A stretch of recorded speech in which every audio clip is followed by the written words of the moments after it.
2020 kita laksanakan jadwal rapid test di Pasar Kidul Bangli. Kegiatan ini didasarkan atas adanya beberapa kasus yang muncul di Pasar Bangli dan kasus-kasus yang lain yang juga ada kaitannya dengan pasar. Jadi berdasarkan untuk kegiatan hari ini berdasarkan informasi dari Dinas Perdagangan bahwa informasi yang kita himpun jumlah target sasaran yang akan kita rapid hari ini adalah jumlahnya berdasarkan KTP 592. Jadi kita tetapkan 2 hari pelaksanaan, hari ini dan besok. Semoga saya berharap agar 2 hari ini semua target kita sampai 100%.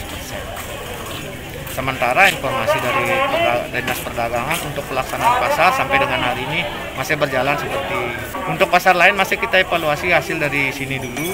Kalau nanti memang ada target untuk ke pasar-pasar yang lain yang ada di Kabupaten Bangli. Dari gugus tugas sudah merekomendasikan untuk melaksanakan kegiatan ini. Tapi kita masih melihat perkembangan setiap kasus yang terjadi di Kabupaten Bangli.